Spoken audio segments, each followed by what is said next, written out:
Powered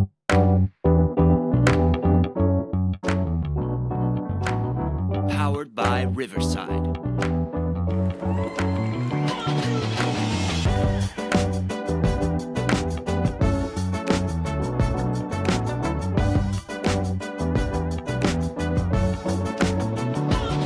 Hey, welcome to another edition of Blue Jay Banner Today. It's game day, everybody. It's game day, and that means it's time to do a game preview with Mike Rochon. How you doing, Mike? Great, Tim. How are you today on this Just beautiful great. game day? Just great, Mike. Just great. Life is going so well this morning. Um. All right, yeah, beautiful day. Wow. Right. I thought this weather is supposed to be okay this week. It's been pretty crappy so far. Well, it has been. Yeah, I don't quite understand that either, but that's like way down the list of my things that are bothering Yeah. me this morning. Yeah, it's supposed to warm. Oh no, I've changed it again. It was gonna be like getting better as the week goes on. Now Friday's terrible, but then the weekend's nice. Yeah. Saturday and Sunday will be nice. And next Wednesday, 38 degrees. Yeah, I'll be in Vegas. Who cares? There All you go. right. Yeah. Welcome to the show. Hit that subscribe and like button. We want to keep spreading the news and keep growing our program. By the way, I just want to mention I've gotten several DMs on my Twitter and on the Blue Jay Banner email from people around the country that go, "Wow, thank you so much for this. We don't, we're just in total loss of like what's going on, and this keeps us up to date. So thank you, and hey, we're more than happy to do it." All right. Let's go to talk about our sponsors here. First of all, RTI Threads. Thank you so much for sponsoring not only this show, but the post-game show, which you will see tonight right after the game live on our YouTube channel. So go there live. We're going to have some more drawings again for some cool RTI Threads stuff. So check it out, rtithreads.com. Get your orders in. They're shipping as fast as they can, but it's Christmas time, so things take a little longer. So hey, it's time to get your order in for Christmas. So check it out. That's rtithreads.com.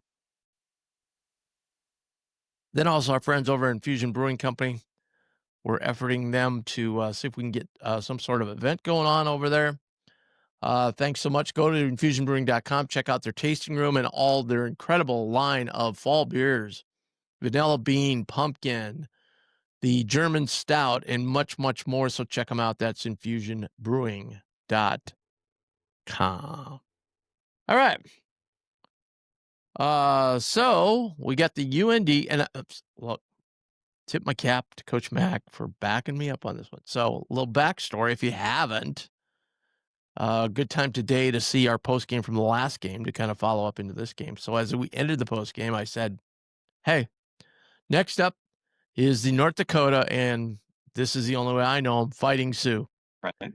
And get done, and Austin's like, "Well, that was pretty, politically incorrect. You shouldn't be saying da. I'm like, where I grew up,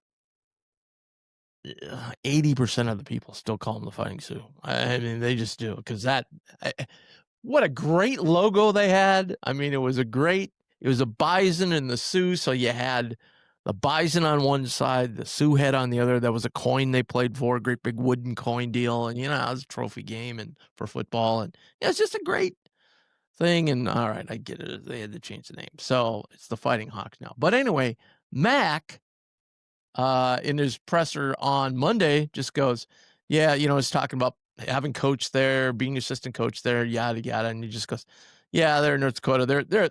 He goes, "I'll probably get in trouble for saying this, but they're the Fighting Sioux." And I'm like, "Thank you." He goes, "All the people up in Grand Forks call them that." So yeah, all right, there we go. Anyway, let's just call them UND. So what has UND done so far this year? So they're 2-3 on the year. They started off 0-3 They've won their last 2 games. Their first game of the year, obviously, pretty tough one, going down to Alabama to play. They lost that one 91-62. And then they played UC Riverside, lost that one 74-70. And then they played Cal State Northridge, lost 93-85. And then they bounced back with Mayville State. What's Heard of Mayville? that. So that's like NAIA. Okay. Like when they played football, they were in NAIA Division II. I didn't know there was an NAIA Division II, but they're really small. Okay. Mayville's a small Yeah. town with a small college. Yeah. So North Dakota State and North Dakota play them to just get warmed up.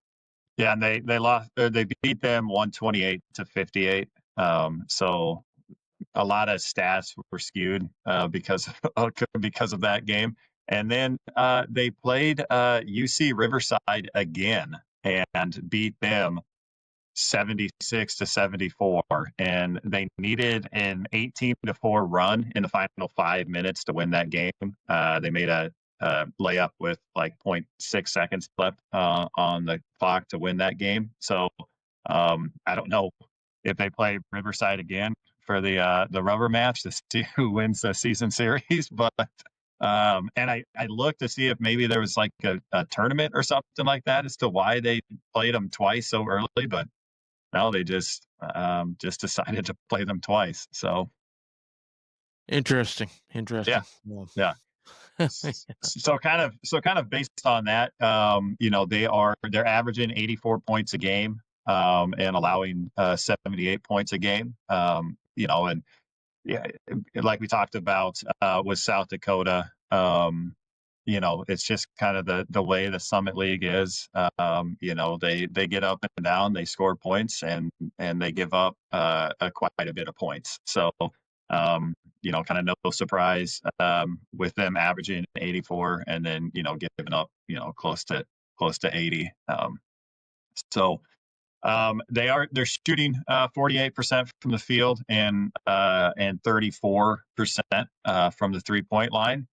And teams against them are shooting 50% from the field and 30% from the 3-point range. So teams are shooting at a 50% clip against them. So this is kind of what we've talked about in the past with the South Dakota game and things like that.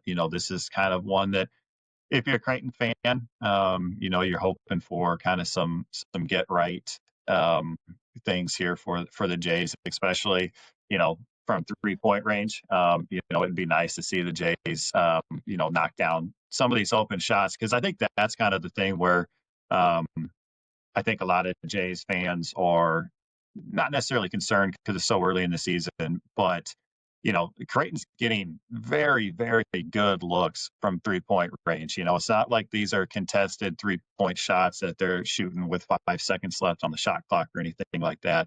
They're getting wide open 3-point looks, and they're just not knocking them down. So hopefully, this is kind of the a get right before heading out to Vegas.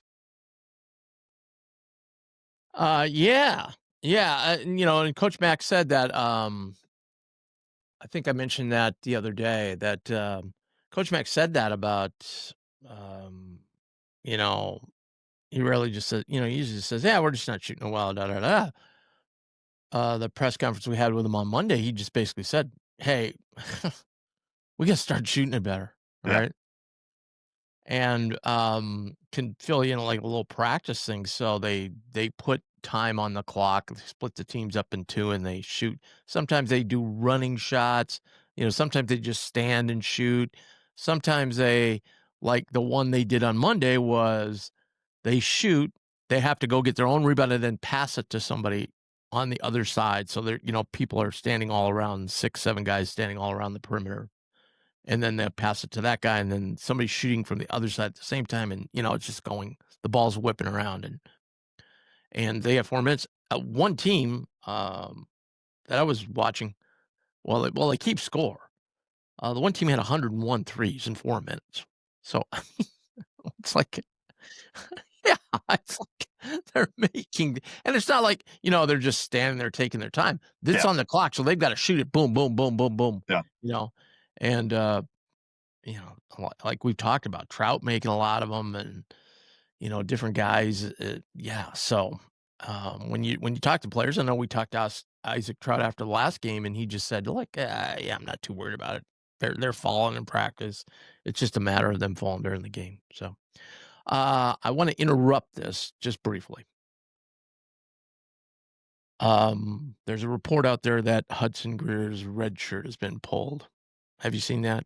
I have seen it. Yeah, I didn't want to bring anything up. I didn't know, so I'm Well, just gonna keep it. I also said Kalkbrenner had a broken foot last year, so Exactly. yeah. Yeah, you consider who Um, it's coming from. So but here's why I'd put some credence in this is because on Monday now, if you're a member of BlueJayBanner.com, you'd already know this, right? Because you would be privy to our practice reports. yep. On Monday, Hudson was running with the ones. I mean, they had 10 guys in blue shirts, and Hudson was one of them. Yep. And Hudson was, in the rotation. There was time he was in the rotation with Graves and Jackson and Fedor and Freeman. It was, So, I didn't know if that was just, we spoke to Mac first and then the practice happened, so I didn't have a chance to, I should have mentioned it to one of the assistants when they walked by. They generally chit chat with me for like 30 seconds to a minute. I Yep. should have mentioned to one of them, said, "Hey, what's the deal with that?" But I just thought maybe it's because Hud has really been busting his tail ever Yeah. since his redshirt announcement and playing really hard practice. And I just thought, probably just rewarding him, trying to keep him motivated, and throwing him in there with those guys to see what he's got done.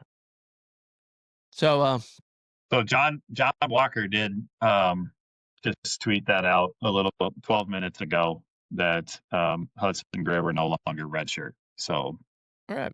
Well, that's awesome. I'm yeah, happy now, yeah, and I'm excited to see him get on the floor again.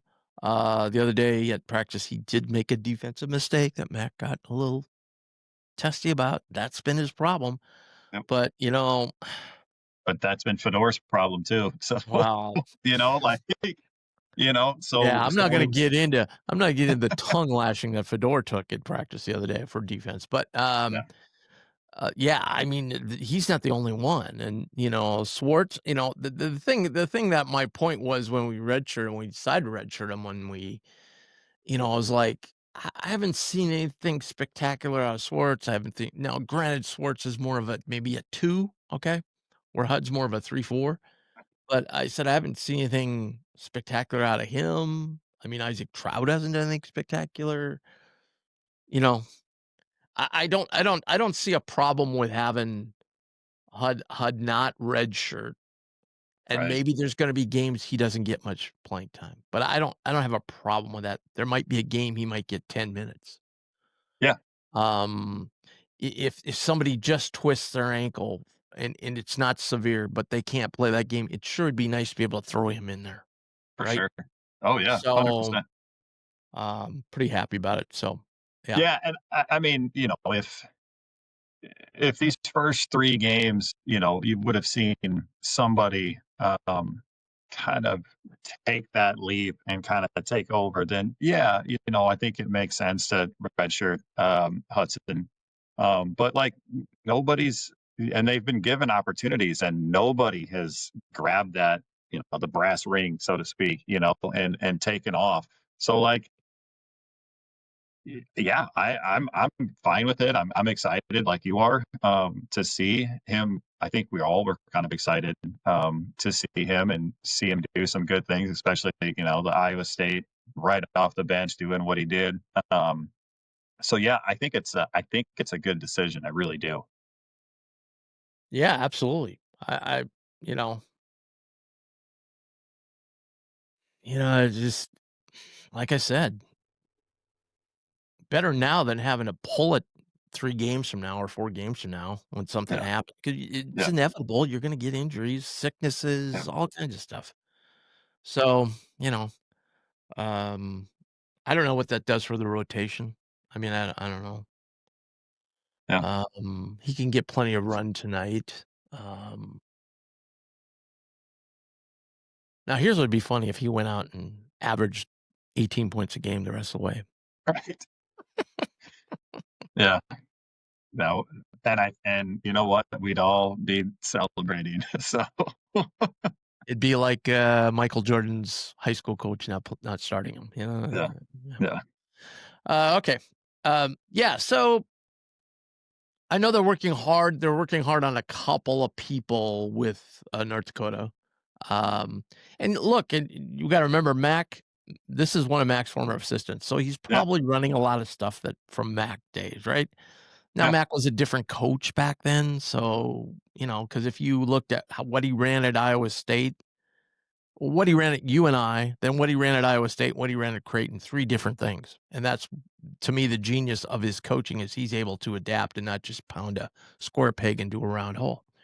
Yeah. But they worked pretty hard on a lot of actions that North Dakota had in practice. So it's not like they were just like, hey, it's all about us. They're Oh, for really sure. taking this seriously. So Oh, yeah. And I mean, North Dakota is a they've been a consistent, like, top tier, Summit League team. So, I mean, yeah, this isn't, "Hey, let's just go roll the balls out yeah, and they've see what struggled. happens." They've So, struggled a lot lately, though. I mean, they had, North Dakota State's been the one that's been there. yeah, North Dakota State, South Dakota State. Last year, Omaha popped up there out of the blue. It's been Oral Roberts, but they've sunk way off. I think NIL's really hurt them. yeah, But yeah, that's about the team. But North Dakota's kind of been and South Dakota have kind of been hanging around. yeah. Um, but They do yeah, have North Dakota. They have 5 guys averaging double figures. Their top guy is Grayson Ullman. He's averaging 13.6. He's a redshirt freshman. He's the one that he hit the game-winning shot against Riverside. Zach Kraft is their next guy. He averages 11 per game. He's 16 of 33 from three-point range, so he can shoot the ball.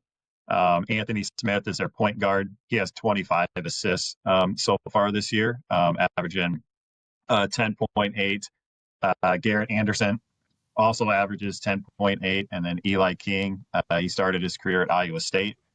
He's averaging 10.2 a game. The one thing I'll say, just kind of looking at North Dakota, all of these guys are guards. They don't have a ton of size. Garrett Anderson is 6'6", and then they do have a 6'10", George Natsvishvili, and he averages 6 points and 4 rebounds. He's 6'10", but like that's kind of their size. So all of these guys are guards that are leading the leading scorers on the team. So kind of with that, they are averaging 13 steals a game. They had 24 against Mayville, but they stole the ball 11 times from Alabama, 11 times in both games against Riverside, and then Northridge, they had 13. So they do, with all these guards, I'm guessing all these guards are, quick hands, get up. So the Jays are going to have to take care of the basketball tonight. absolutely. Yeah, no doubt, no doubt. But I mean, we need some of that. Oh, for sure. You know, Baylor will sometimes give you some pressure, and obviously Iowa State will. Yep. I mean, we didn't play Iowa State with Lipsy, and Lipsy's just come on, and they thought he was going to play a few minutes, and then he's scoring like 25 a game. So yeah, he's back. Yeah. There ain't doubt there. Um, so yeah, we need a good test heading into Vegas. The team heads over there Saturday, I think, to Vegas. And then we've got 2 games just to kind of fill everybody in. So we have 2 games on both at 11 a.m. Pacific, so 1 Central, both Monday, Tuesday. So we play Baylor Monday, Iowa State Tuesday. St. John's is kind of in our 4-team pod. And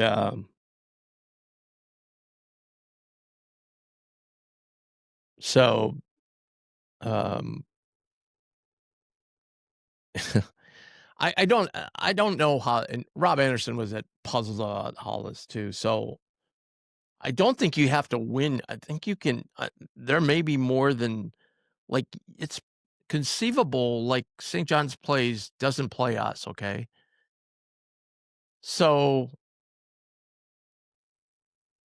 they could go 2-0, and we could go 2-0, and then I think it comes down to, like, point Yeah, differential, I think and you're right. then they narrow it down to 4 teams, and then the 2 teams with the greatest point differential play for the championship, and the next 2 play for 3rd and 4th place, and when I'm saying that, there's 4 pods total, 2 of them have 4 teams in them, the other 2 have 5 teams in them, and then everybody else is just paired up how they did, so God knows how they're gonna do it, and then they have to try and avoid conference rematches, so Baylor and Iowa State, they're gonna try and keep them apart, try and keep us and St. John's apart, it's just I don't know what they're gonna do next year. Yeah, They have 32 teams next year. right. Well, but here would be a simple solution to that. Not to get off on a tangent on the Era Festival tournament, but, um, they have 32 teams, so when Phil Knight has that big bash he usually has in Portland, and I think he's kinda stopped that now because the NIL thing, like Oregon plays in that, they would obviously play in the Phil Knight thing. But when they used to do that, they played at 2 different arenas. They played at the new Suns Arena and the old Suns Arena, and then 8 teams were in one arena, 8 teams in the other arena, and then they would just have a champion of each division. Like, they called it the Night Division, whatever they called it. So why doesn't the Era Festival do the same thing? Just have 4 8-team divisions and just play it like an 8-team tournament. Yeah, And then they could keep the different, conferences split apart that way, and everybody be happy. It's yeah, pretty simple. yeah. Be a lot easier where we're not trying to figure And what we're doing. you don't have to, like, figure out who would be the overall champion. Just take that NIL money, divide it in 4, and Yep, split it up. yep. I don't know.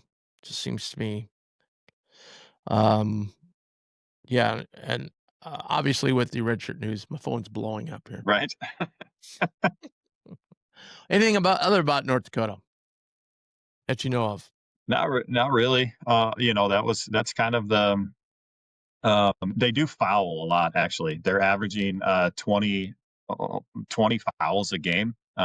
So, Jays, but that's kind of, you kind of take that, hey, they get 13 steals a game. Obviously, they're an aggressive defensive team. So, but that leads to quite a bit of fouling. And, everybody kind of talked about that with Creighton in the past, with how good they were defensively, but they didn't steal the ball, which helped take the fouling down. So, you kind of flip that with North Dakota's, they get up, they go for steals, but they also foul. So, the Jays might for some of those guys, like a Josh Dix and things like that, hey, get to the free throw line, see the ball go into the basket a few times, get some confidence, and kind of get your game going a little bit. And we know Harper and Graves are great at getting to the line.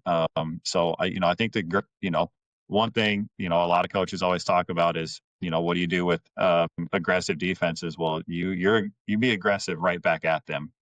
So I'm hoping to see that from the Jays tonight. Yeah, besides Hudson Greer, and by the way, I'm just thinking, wouldn't you like me to fly on the wall and listen to this whole back and forth the last week on Hudson? All right. Because Yeah. I'm sure there was, varying opinions among the coaches on this Mhm. deal, but, um, so who else besides, yeah, everybody's gonna look forward to Hudson, obviously. So who else, 1 or 2 guys you're really kinda spotlighting tonight for Creighton? It's I said it last game. Josh Dix is continuing to be the guy that I want to see. I want to see more from, especially heading into this Vegas tournament. You need aggressive. You need him to be aggressive. And it's the exact same with the other Iowa transfer and Owen Freeman is, want to see more from him going into Vegas. Those two guys really need them to step up. Yeah, finally, Owen finally talking to him the other day. He's finally kind of come around to the fact that he's not Yeah. not close to ready yet. Yep. After all summer long going, no, I'm ready right now. Yeah. Like, Yeah. he's kind of come around to the fact that maybe Yeah. more Yeah, time. and anybody who's had a knee injury and things like that, they're always a little skeptical of it. The first few times out, running up and down the floor, jumping, doing different things like that. So, the more minutes he plays, the more comfortable he gets. The better off it's going to be for Creighton. And so, yeah, those are the two guys that I would like to see tonight. Yeah, Kind of, they kind did of take they it did to the work next hard level. on post being really fit. There was like really a physical practice. They worked hard with the post guys too, like really being physical down there. So we'll see if that translates tonight. Awesome. Yeah, I think everybody's kind of looking at Josh Dix.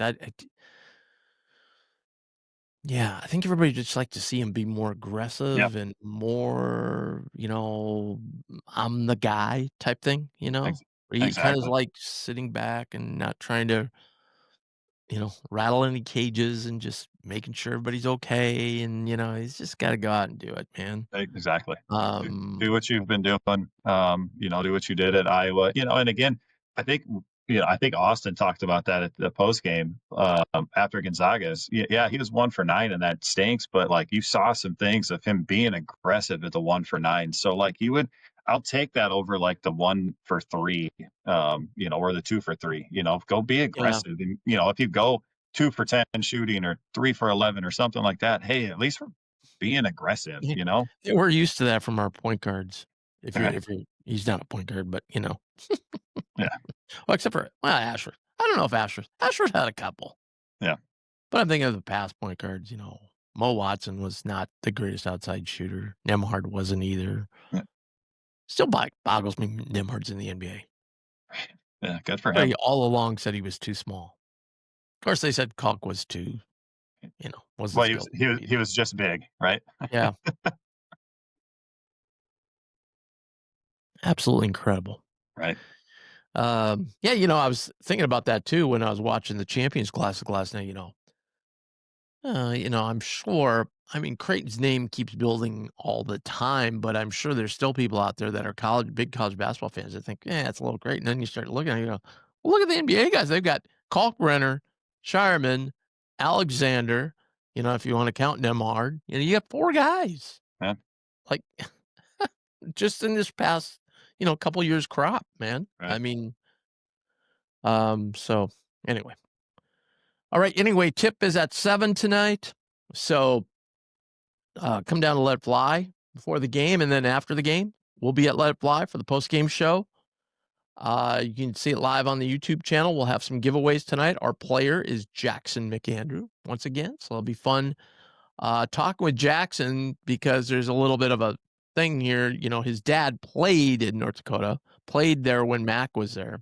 Oddly enough, this is what I was told. I don't know if it's true or not, but they started recruiting Jackson. They didn't know the connection. Like, I don't know, maybe, the assistants probably started recruiting them and Yeah. didn't really know the connection, but Mac was like, "Oh my God, that's Steve's Right. kid?" Like, so, there's that, then Jackson was asked about that the other day about who do you think his dad was going to cheer for and so on and so forth. So it'll be fun, fun to see Very cool. Jackson, and his dad's going to be there tonight. So I'll be able to talk to him after the show, and it'll be fun, talking with him a little bit.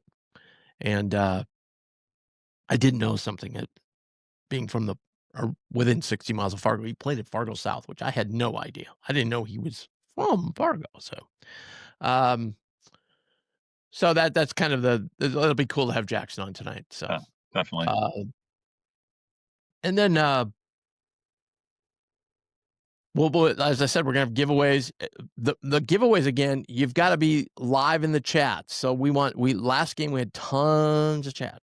So if you're chosen, I just want to emphasize this because we got to emphasize it tonight because there was a little misunderstanding the last show. When you're chosen, we need to get an email from you ASAP. Otherwise, if you email us 3 days later, we're moving on. Okay. Yeah. So, because these games come fast and furious, so we don't want to get behind on handing out autographed basketballs and jerseys and so on and so forth. So, but tons of great prizes. We got tons of Creighton gear, both men's and women's team jerseys at RTI Threads. So go there. You can order. I checked it out yesterday. They have all kinds of things. You can have your name on the back. You can do whatever you want. And then exciting news. We're going to have the first batch of Blue Jay Banter apparel showing up here. Just some T-shirts to start out with. So if anybody's interested, give us a jingle. We'll let you know. We'll sell them cheap. Yeah. Mike will leave an autograph. I will. All right. And so, so the post game will be, 9:15ish, and then jump on and as soon as you can. And if you can't, obviously you can see the replay, which will be up. It's up all the time, but basically you'll have a long time to look at it because it'll be Thursday to Monday before we play next game. And then boom, boom, boom, boom, we start rattling them off. So we'll have, just to give you an update, we'll have a pregame for you, pregame show like we're doing right here, Mike and I, on Monday morning. We will also have one Tuesday morning. Then we won't have one Wednesday morning because we don't know when we're going to play. The schedule's a mess. Not only that, I'm going to go over and cover the women's game. People aren't aware of this. I can't believe how many people don't know this. The women are in Vegas as well.